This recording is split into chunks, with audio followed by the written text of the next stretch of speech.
HPBA. It's my pleasure to welcome you to our difficult case for this year, our Fellows virtual course. On behalf of the planning committee, next slide, we want to welcome you and to hope that you'll find this a positive experience in your education and ultimately food for thought even after our conference is done. Again, credit goes to this entire group who's provided the content and the lead-in time to get things set up for this. Appreciate everybody who's provided this additional time and emphasis and interest in you as fellows. Next slide. All right, so the overall game plan is similar to what we did last year. For those of you who were present for our ball duct injury session, we're going to start with a difficult case and 3 sets of questions. You're going to enter breakout rooms. So all of you will be divided into 6 breakout rooms, and then we'll follow with a case presentation that's going to be given by Dr. Ching-Wei Seng from MD Anderson. Breakout rooms that you'll be in for 15 minutes. You won't have any attendings with you during that time. You'll have essentially a opportunity to sort through the questions, which will be submitted in the chat, and you'll be able to work through that for those 15 minutes. And then we'll enter a large group discussion.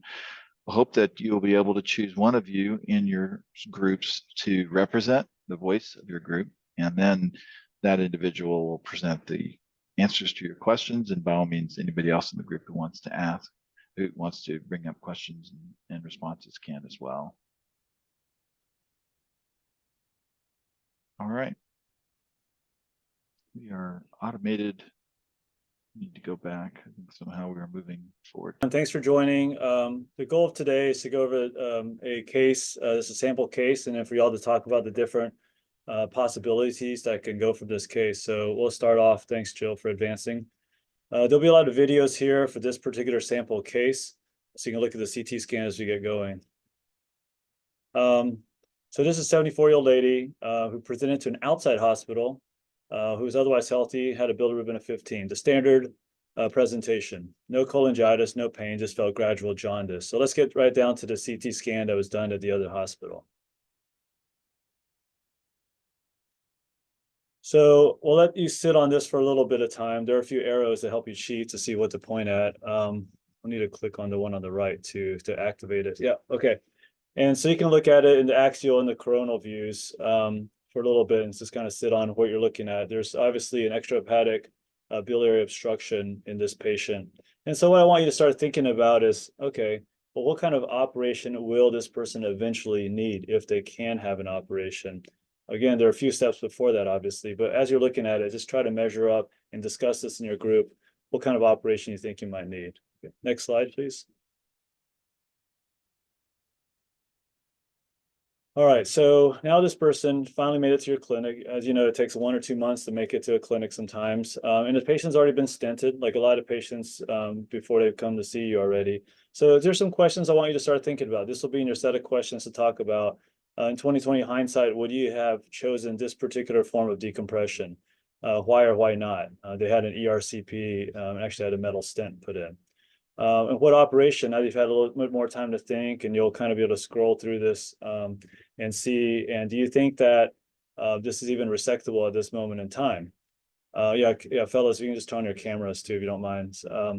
And you can see this is a hepatic artery, what it's pointing at, so I won't make it like read my mind. So does that matter in terms of you going to the operating room now versus going later? Next. So as you're thinking about these questions, you'll have other questions, but what are your initial thoughts? You know, what is the differential? Is it cancer or is it benign, or is that very unlikely? And had you seen her from the first day in 2020 hindsight, what would you have done different? What tests would you have ordered before they showed up to you? And I want you to start thinking about biliary decompression. Would you have done ERCP, or you've done it from outside in? And what are the advantages and disadvantages of each? And would you operate now without a tissue diagnosis, or would you try to get a diagnosis before you make a decision on the treatment sequencing? And what are your clues in terms of, is this cancer going up to the liver, or is it going down into the pancreas? What are the things you're looking at in the porta? Next slide. Yeah, you can, these are some more questions. Keep going. Next slide. So if, this is just the same patient again, I already showed you the hepatic artery with those arrows. You have a metal stent in place. And so I was thinking that most people would assume this is not resectable at this point in time. So if it's not resectable, what would you recommend? Is this a person who goes straight to transplant or goes straight to surgery? Or would you do neoadjuvant therapy? If so, what would you do nowadays? So these are questions we want you to start thinking about in your small groups. All right, next.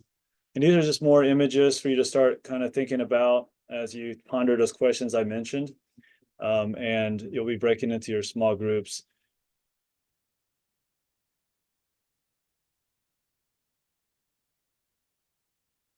This person then got 4 months of chemotherapy.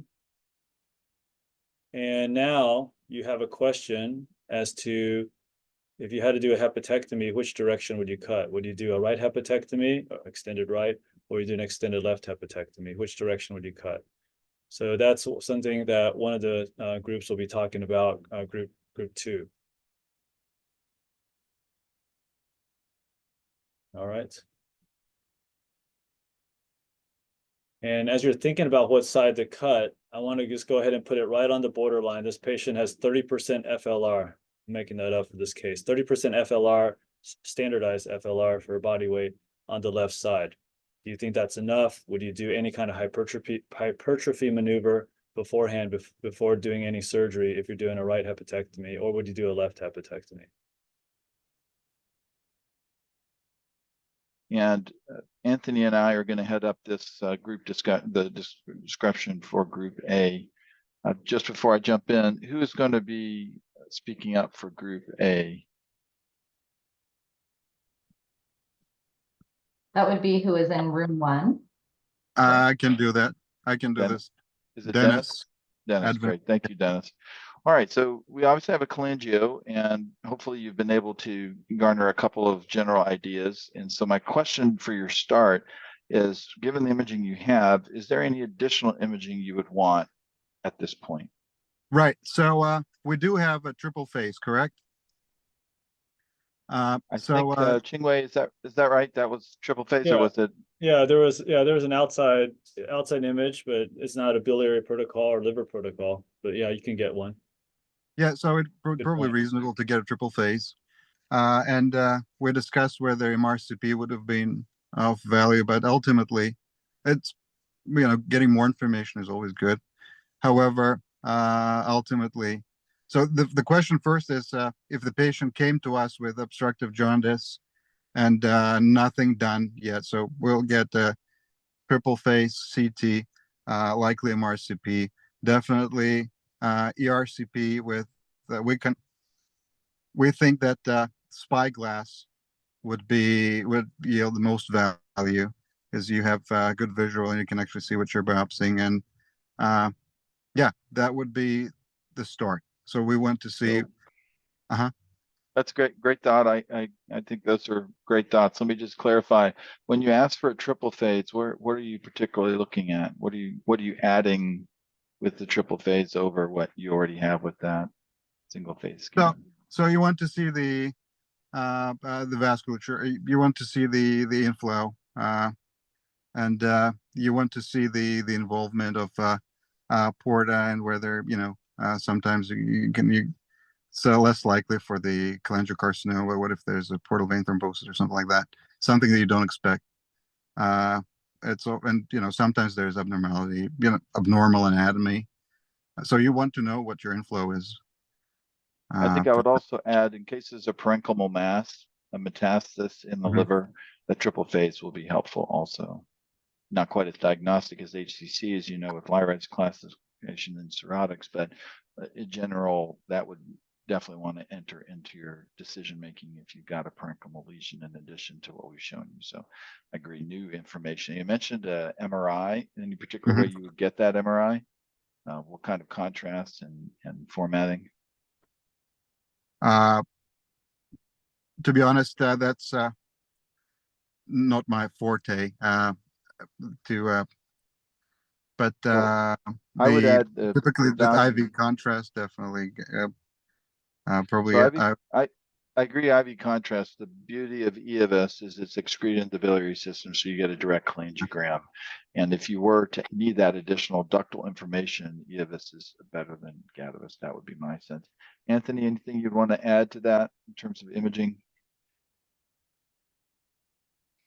I think you want to stage the patient if you think this is a cancer, right? So you're going to want to get a CT chest, especially on a board exam. Last thing you want to do is be in a room and then all of a sudden the examiners tells you that they got 5 lesions in the chest.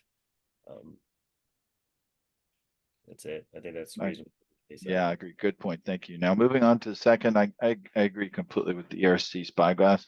As a transplant surgeon, one of the reasons I put that second option, ERC with an EUS guided biopsy, is the temptation is if you have a nodular lesion and you have some extra ductal extension and involvement, temptation is to have an ultrasonographer get in there and do a targeted biopsy.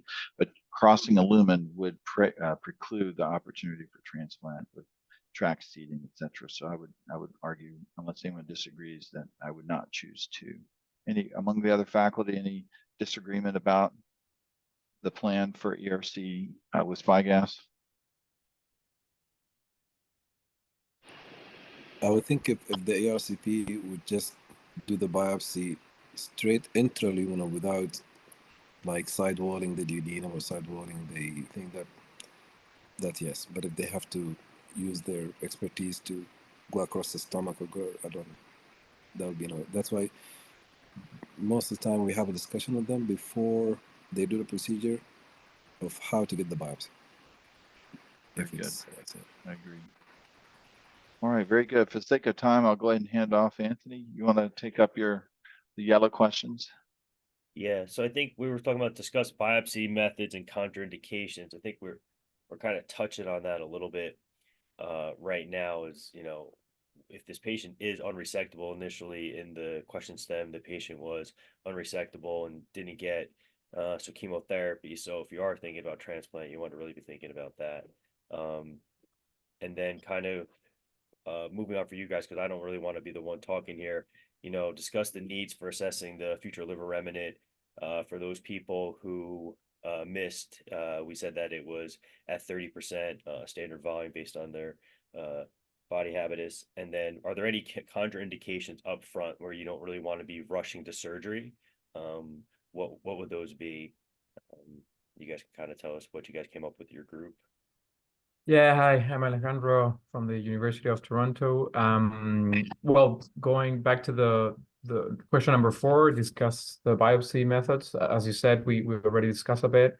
I think other than endoscopic biopsies, the other option could be a percutaneous biopsy, but as mentioned, I don't think that's ideal due to the risk of seeding and it could preclude a transplant if needed, as you mentioned.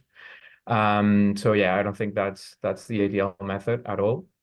Then regarding the FLR, well, we weren't very sure because the tumor looks very extrahepatic. It looks like involving the mid bile duct, and I'm not sure how far downstream it reaches or how far upstream it reaches. So we weren't sure whether the patient would need a Whipple or a hepatectomy or both. But if the patient needs a hepatectomy and she received preoperative or induction chemotherapy, probably a 30% FLR is at the minimum. But if you think that she will require another major resection like a Whipple, probably that's not enough.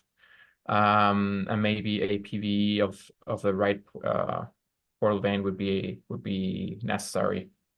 And finally, regarding the contraindications for surgery, of course, if the patient is not fit enough or she has comorbidities that preclude surgery, or in this case, there is major vascular compromise, arterial at least apparently, but of course if the patient has unreconstructable arterial or major venous compromise, that would be a contraindication as well, and of course if the patient has metastatic disease also.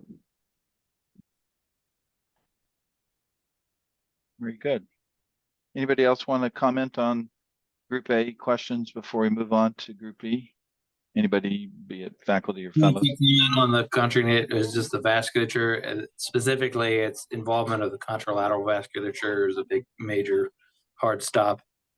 If you have a right-sided tumor, contraindication would be left-sided vascular involvement, or vice versa. Yeah, I think the other benefit of the ERC is to assign a ductal extent. The term of this, or the title of this group, is high-low. So of course, if it's low, involving the head of the pancreas, you may need to do pancreatic duodenectomy. But if it's high, then you've got to decide what hemiliver to resect. And then the question is, how far would you go? And I think if there's a second order involvement on the one side, then on your FLR side, then obviously, or excuse me, second order involvement, that would preclude resection. So that's part of what I was thinking of when we put these questions together. Anthony, you agree? Anything else to talk about before we move on to B? I know we said that there was no history of cholangitis on your initial H&P that you guys were given, but obviously you want to make sure that the patient doesn't have cholangitis as well, or adequately decompressed. Okay, great. Well, let's move on to Group B. Brian and Marshall. Chat about Oh, sure. the group's thoughts on a combined hepatectomy and Whipple, and is that something that we would consider, let's say, for example, if this patient was a bit younger, or even in this particular patient? I think it's a great question. What do you think the mortality rate is in North America for HPD? I don't know, 15%, 25%. very close. Yeah, because even for a Hilar resection, there's a paper that came out of Annals of Surgery 2021. Y'all can look it up. I'll try to put it in the chat maybe. And the benchmark, it was a benchmark paper of like 25 centers, and the benchmark is 13% mortality. And so that's why we're bringing up this topic today, and why actually Group A's discussion is probably the most important, is like the preparation and figure out what operation. That 13% is likely because you're jumping into a scenario of liver insufficiency post-op, right? So the 30% number was a trick. So 30% is not enough if you haven't, if it's a damaged liver. It's not enough if the liver hasn't been drained yet and you're actually measuring a full liver, right, with backed up bile. It's not enough if you're doing an extra operation. So if you really are going to do an extended right or a right trisection, you may need more than 30%, and doing a hypertrophy procedure may check your regenerative capacity. So these are all tricks. And then cholangitis issues too. The two things that people die of post-op are going to be insufficient liver and active cholangitis, which of course ties into not growing post-op. So yeah, it's a big deal. You have to think very carefully about before doing HPD. I think everybody wants to heroically do one. Every HPB surgeon secretly wants to do one, but you have to be very, very careful. So Neil, can I add something about the resectability?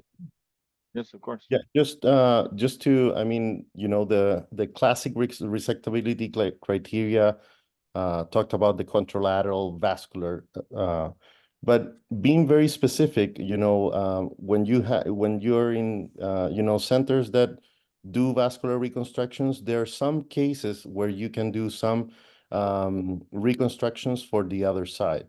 And I think that is for very specific centers and for very specific experience to have, good, low mortality. But I think for that, I think the classic example is the left hepatectomy that will require an arterial reconstruction, because the right hepatic artery goes up to the left side to segment 4, and then it goes around. And so sometimes that is a common scenario. And the other scenario that is common is in the portal vein for a right-sided tumor, when the portal vein, the main portal vein is or the bifurcation is a little bit involved, but it is reconstructable from the main to the left. And I think those are the two major vascular issues that you will look in the preoperative workup to see whether it's reconstructable. As Alejandro said, I think it's a good it's a good concept. Thanks, Martine. For the sake of time, let's move on to Group B. Ryan, Shaw. So anything else you want to do before you take this patient to the operating room? We have a designated speaker for Group B. Group B. Yeah, this is Dave from Dalhousie. We essentially discuss a lot of the things that that were brought up already: MRI, MRCP, cross-sectional imaging for staging, review this patient at multidisciplinary rounds, and try and decompress the side of the liver that we think we're going to leave in to avoid any cholestasis. Didn't really have this extra for our workup. Okay. And getting to the meat of the matter, what operation would you plan for this particular patient? There's no evidence of metastatic disease, and she's adequately biopsied and drained. Yeah, I think it comes down to what side is more dominant. So you're either deciding between a left or an extended left versus a right or an extended right hepatectomy with a hepatocoagulanostomy. So what are some of the criteria, and is it a game time decision, or you?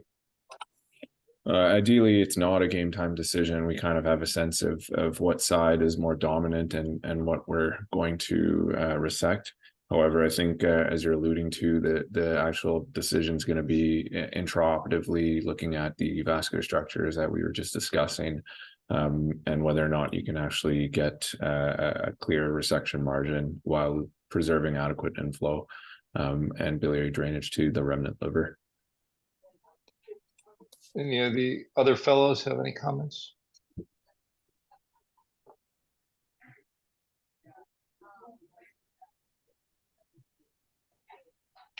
And so you're in the operating room now. How are you going to proceed?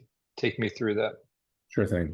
So we sort of sketched out our operative plan would begin with a thorough exploration, rule out any extrahepatic disease and any other unanticipated findings. Then start with mobilizing the liver and perform an intraoperative ultrasound. Again, get a sense of whether or not there's any intraparenchymal disease that has not been noted on preoperative workup. Following that, I think we plan to move to a Hilar dissection to really get a sense of whether or not this is going to be a go, and depending on the findings of that, inflow and outflow control for the side that's coming out, parenchymal transection, and also plan to send frozen sections on our biliary margins. What about your lymphadenectomy? And this would involve a portal lymphadenectomy. And you would send margins on the duct? Yeah, that was a bit of a discussion point. Suka and I were talking about. There's differing opinions on that. I know I've been pushed on that a couple of times in cases with my faculty. I think we sort of consensus agreed on that we would, but it really depends on your access, availability, and the quality of the data you get back on your frozen sections intraoperatively. What do the other faculty think with frozens? I tend to do, Brian, I do tend to check the frozen sections, but at least the sense of leaving the patient with negative margin if you can, or you get an idea. And it's important for orientation purposes, sometimes for the pathologist as well. And it does give me an idea where does the adjuvant radiation would play a role in the management. But I'm interested in others' thoughts. I agree with that. I think leaving a patient R1 versus R0, it is different. Trying to get R0 is the reason why we're there, and getting intraoperative margins, I think, is important. Now, I guess there's one scenario where if you have positive margins and you extend it, and you're not going to extend it more, if it's not going to change your management, maybe it's not necessary, and you can send them for regular processing, I guess. Yeah, I think that's a good point. If you're not going to do anything with the frozen, you're actually wasting that tissue, right? Because it's artifactual when they do a frozen, and you're gonna save it permanent. If you don't think you can cut any more, safety reason, that you can't go any farther, then there's no point in sending a frozen. But if you can, then yeah, then do send a frozen. There's actually a systematic review in Annals of Surgical Oncology in 2021 that's on this topic, and the final conclusion is cut it if safe. Okay, Great. Michelle, you want to go with the next? Yeah, sure. Yeah. Who do we have from group 4? Let's see, from fellows. I can go. I'm Jose from Latin American Fellowship Program. Well, hi, Jose. So, yeah, I think we touched upon this positive margin. So I'm gonna, just push you again. Tell me, how are you going to do this operation? You have already thought it is a high, not a low, and you're going to do something with the liver and the bile duct, right? You know whether it's bile duct or the pancreas or bile duct or the liver. Now you're in high, and how are you going to plan? Zohaib touched upon some of the things. Walk me through step 1 through 5 of your operation. And I would start my operation with liver mobilization and intraoperative ultrasound, and then with the liver, with the pedicle dissection and the portal lymphadenectomy. And in this moment, I would get a sense of how resectable the disease is, and what should I do if any further maneuver is necessary, like any vascular reconstruction or anything like that. And I would think if I would go further on with the operation in a 74-year-old woman, if she needed a vascular reconstruction. Then I would, if I decided that the patient is resectable and I would proceed with the operation, I would cut the bile duct distally, and I would proceed with the main bile duct resection into the hilar plate, and then treat the vessels and proceed with the parenchymal transection until the resection is done. And I would send frozen sections only if further resection is possible, and by possible I mean if it is not a second order branch that I would need to resect, and if I had sufficient remnants for a further resection, like if I'm performing a right hepatectomy with a 30% remnants in the left side, I wouldn't think it is possible to perform a further resection of the segment 4. So I wouldn't do a frozen section. I wouldn't proceed with the resection. Also, for a 74-year-old, I would consider sending distal bile duct samples, but only if I would perform a hepatocontractododonectomy. If I'm not proceeding with the Whipple, I wouldn't send a frozen section of the distal bile duct. so, Jose, yeah, so it's a good point. So I think, how are you assessing all of this? I think what we need to know is to mobilize the bile duct and the hilum. You do the liver, but you have to conduct a systematic lymphadenectomy, cauterization, and right colon mobilization. You really need to surround your enemy here, from front and behind. And I think what you're trying to say is, whatever the contralateral vasculature is, you're assessing it. You're assessing that right hepatic artery, following that artery, separating it from the behind of the bile duct before you start cutting, right? Before you start cutting, you have to assess the resectability. That's what I'm not hearing. You did the systematic, and so you palpate the bile ducts too, even there are stents. Where are the soft parts? Where are you going to cut? Is the whole bile duct firm? Is that firmness going into the liver? Where is the mass? Is there a mass, or is this all biliary ductal stuff? That's how you decide where to cut. Are you going to cut only the bile duct, or are you going to cut the bile duct and keep it with the liver of the other side and take the whole specimen that way? So I think those are the pearls I would share with you from my perspective. But definitely, if you feel the whole firmness involving the other side, then those would be right? Is that what you would consider stoppers? Or if you find a lymph node in the aortocaval region, which you, when you were doing the cochlearization, I think you would consider that. So, and I think Dr. Zhang already covered the margins and then the duct. You would just stop if you can't take any more. So I'll, in the interest of time, kind of pass it along to our group C. But I'm interested in any faculty members, any other pearls for the group B, Brian, anything else you guys want to talk? I think for the, yeah, those were my considerations. The only thing, one thing I would add is probably look for the stoppers. Is look for a lymph node that's a little bit far. It happened to me once. I found one lymph node in the hepatogastric ligament, and kind of embedding retroperitoneally. So it's far away. So make sure you're looking for anything to preclude hurting this 74-year-old with surgery. You're not going to benefit. That's part of that too.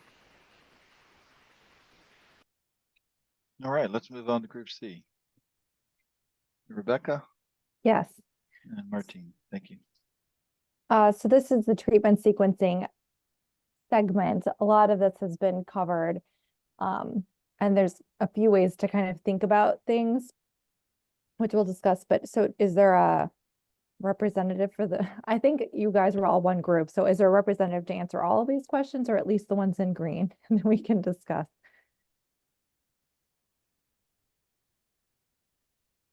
Yeah, maybe Mohammed or Sam or Gabriela that were there in the group.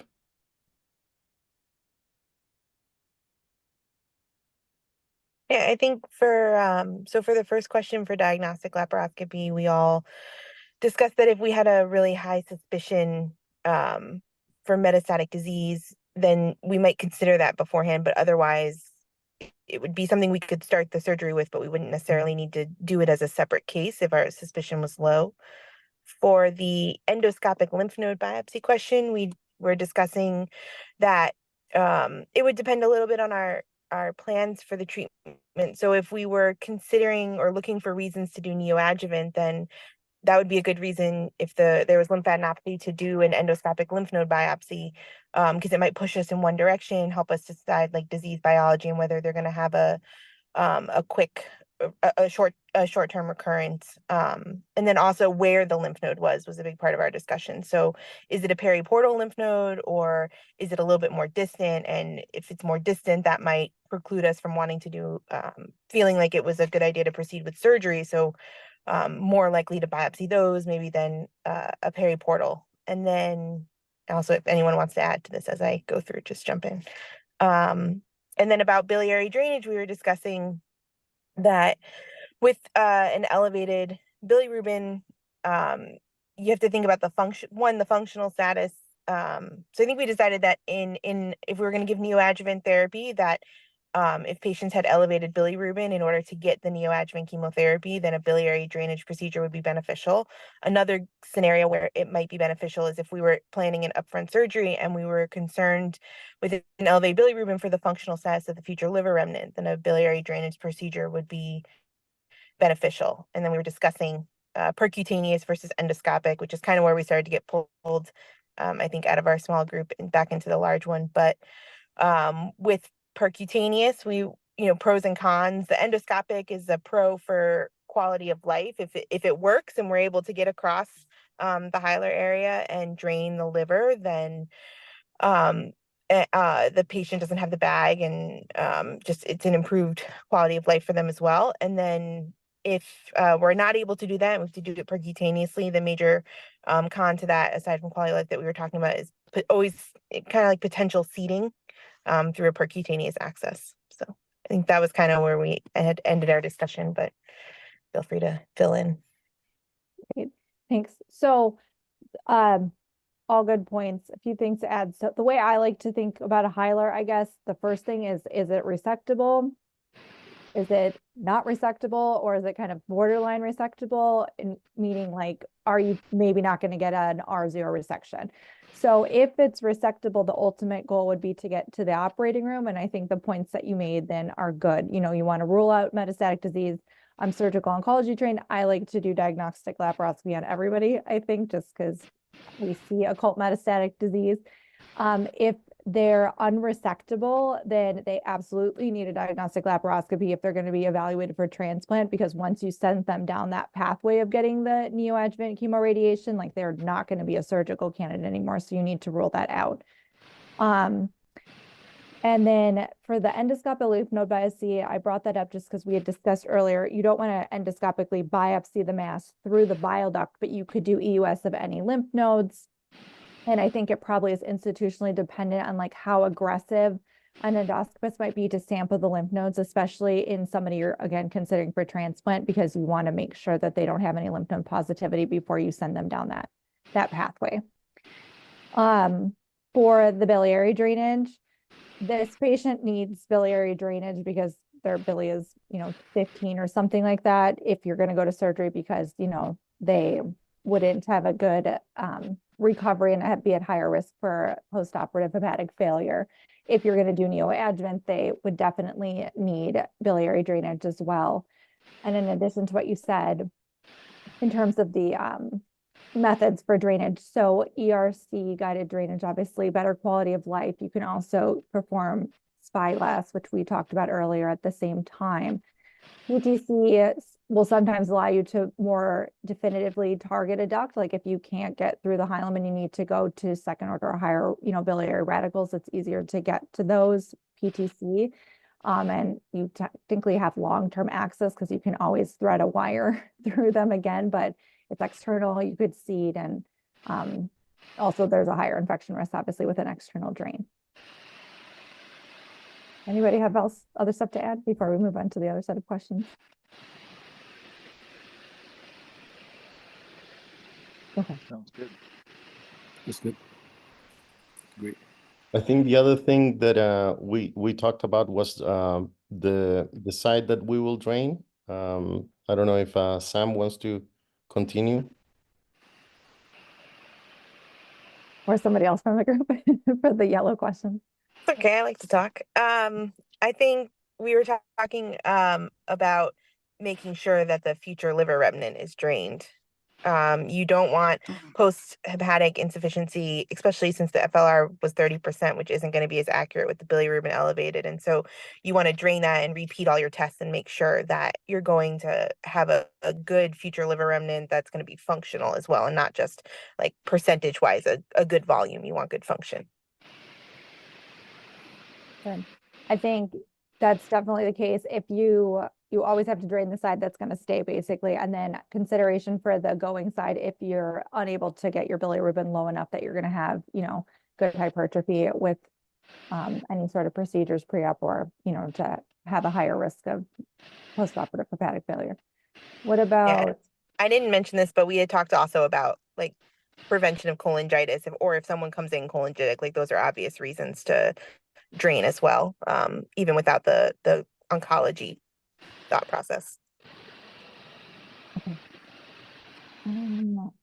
So and then Sam, you drained it. Just to jump up to the last question, how do you know your draining is successful? So I think the bilirubin trends down. May or may not, because you got the other side is still not drained. Yeah. Might go like 0.5 or 1, but you're 15. So how would you know that your FLR is well drained?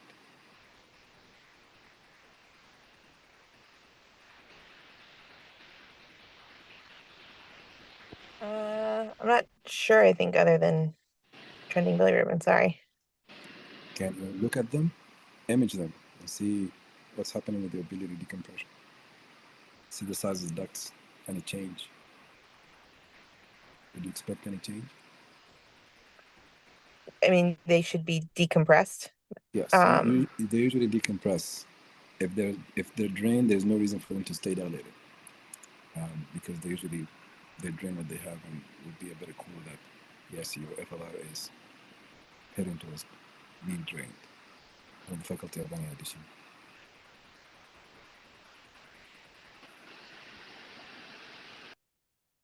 Okay, great.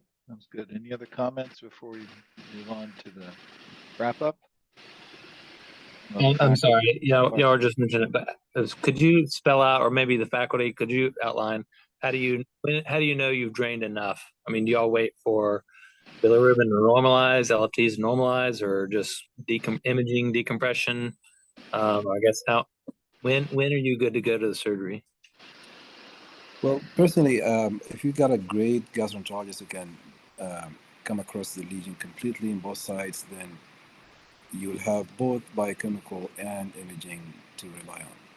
But if the tumor is so occluded, or completely occluding the side that's going to be gone, then I think you're mostly relying on a little bit of downtrend in the bilirubin, but mostly the imaging drainage. I think it So- depends on how, Sam, it depends on how conservative you want to be. And I think I would be very conservative as you're starting out in practice. Because I think why people die from hilar cholangio is that you have two types of patients starting with a bilirubin of 15.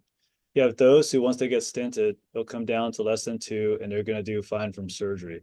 While there are those who get stented and they'll never get below 8 or 9 or 10 because there's intrinsic liver disease which caused the cholangiocarcinoma, right? So even if if you do upfront surgery, which is still the most common upfront surgery, you are taking a risk. You're assuming that by taking out the cancer and doing a hepatic OJ, that your remnant liver will somehow normalize the bilirubin. But then what happens is that you're wrong. Actually, that liver is damaged. So that's like, one conversation we're having is PTC versus ERCP. The biggest debate, I think, among all HPB surgeons is whether to even bother stenting upfront or not, especially if we go into upfront surgery. But that's the scenario, I think, is what happens, that you actually don't know what the true bilirubin is unless you stent. And that's why I think that's good that Sam Ruff mentioned that so even for upfront surgery, you want to consider stenting to get the bilirubin down to know if it's truly drained, if it's working. Would you If I'm consider planning on- biopsy for the FLR? What's that, Hassan? The question is, would you consider biopsy for the FLR if the bilirubin is like halfway through, not trending down completely, and you have a decompression? I was going to say the same thing. Was anyone going to biopsy the future liver remnant to see the health of the liver, especially in a patient who maybe looks like they're erotic finding? I mean, I don't think I would biopsy it if we were going to try to hypertrophy it, because we'll know if it doesn't hypertrophy. But you have to be very Yeah. careful about biopsying the future liver remnant, especially if it's not drained, right? You gotta be very, very careful of that. And I agree with whomever said, I think it was Dr. Sang who said, be very conservative, fellows, when you first go out into practice. You drain someone preoperatively and their bilirubin doesn't come down, that means they have intrinsic liver disease. And that means that they're at high risk for hepatic insufficiency and death, right, post-op. So you have to be very careful in these patients. I would agree. I don't resect if I am planning on doing a major hepatectomy and after draining of the future liver remnant, there is not near normalization of the bilirubin. That tells me either intrinsic liver disease or the tumor is more extensive than I think, and extending into smaller radicals on both sides. And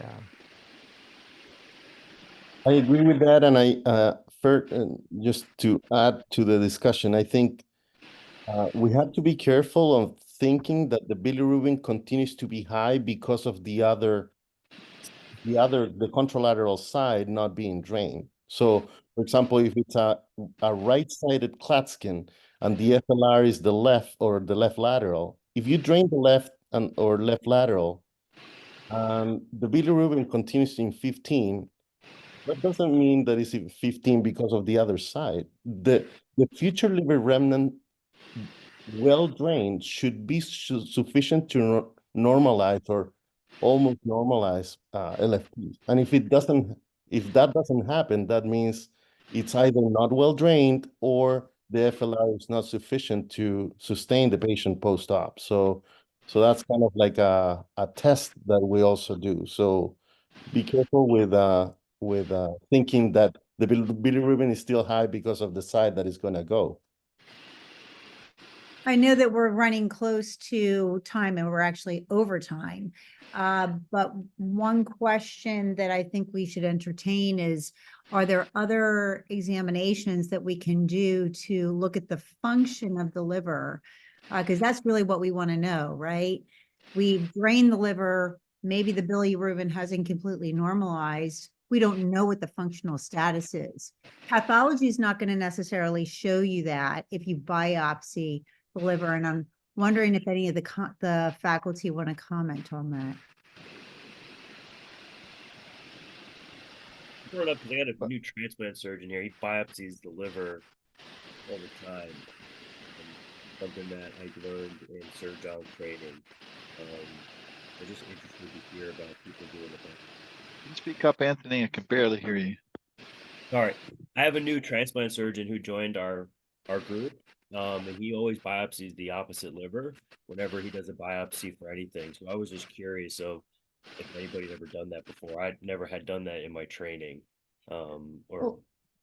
Well, Anthony, I think the reason why that's done is to look at the morphology of the liver, because you're looking for fibrosis, degree of fibrosis, et cetera, to see how aggressive you can be in your resection. But the question that I'm asking is, do any of the faculty use other examinations to look at the function of the liver, the true function of the liver?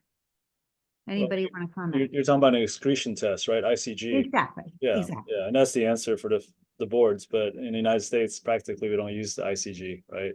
It's hard to do. But do any of the faculty use ICG or use any sort of functional examinations to complement what we're talking about? No, I have explored into that ICG thing. I don't think they have that available at our institution. So I heavily rely on just the liver function, the imaging, how well decompressed the bile ducts are, and near normalization of the LFTs, mainly the bilirubin and the volumetrics, kinetic growth rate, etc. Alejandro, you had a question. Yeah, sorry, like a final quick question for the staff. Would you consider doing a chemo switch on this patient, like regarding her preoperative treatment? Because she received a GAP treatment, and we know after the SWOG 1815 trial that regimen is not, that doesn't have any benefit in survival in the unresectable or metastatic setting.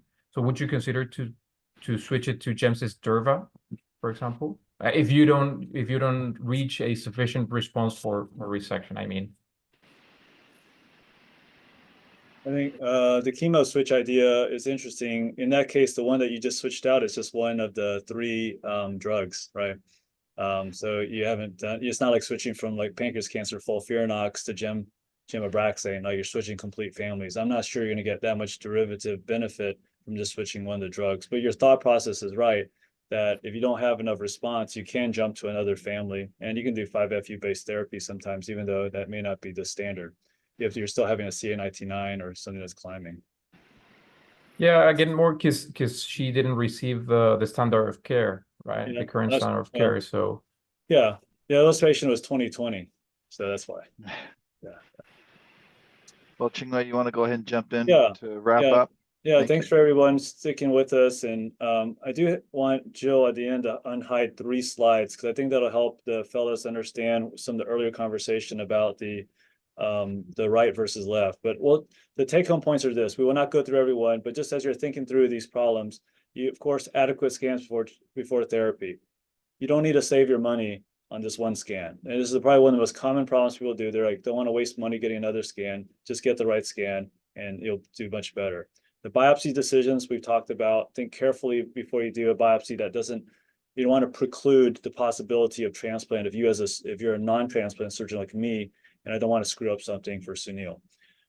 Stent decisions, PTC, ERCP, you can argue that all day long, right? PTC is not as fun. For the patient, ERCP is easier, but you have risk of pancreatitis. PTC, and you have the risk of cholangitis because you're causing an ampulla, right? There's actually a new technique to go PTC and just go past the lumen and then drop it into the common bile duct without crossing the ampulla, right?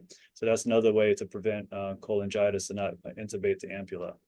Decision for surgery, I think early on you want your best in the best way, in the best you can, to try to think about which pathway they'll be on. Obviously, there's going to be a lot of times you'll have to hedge. And that's where I think, you know, this is the surgeon side of me talking out loud. The induction chemotherapy does buy you a little bit of time. And that's not something I think a lot of people would say 10 years ago, right? It was there's even papers talking about how it delays the eventual surgery. It's too hard to give chemo with cholangitis and all these things. But with better stenting technology, I think it is very possible to give induction therapy nowadays. And then the high versus low question, I think, is the hardest question and scares all of us, right? There's no bigger blow to your ego than having a positive margin come back on the pathology after you thought you did such a great job. And you're always scared, should I go up or should I go down? And you have to think about that too, that an R1 margin is not the end of the world. Not that I'm asking you to aim for that, but the end of the world is if a patient dies from doing too big of a surgery. So just think about that carefully. Preparation for surgery, FLR. Yeah, 30% is the easy number people remember, but make sure it's a correct 30% standardized to their body weight, not just indexed to the size of their liver, and make sure it's drained when you measure it. And then the right versus left, I think it's an interesting point that even in our institution, we have been moving toward doing more left-sided resections in the past decade. I call it a harder surgery for the surgeon, but better for the patient because you're leaving more remnant behind. Jill, can you just unhide the next set of slides, the next 5, and I won't go through all of them, I promise. I'm just gonna show them real quick.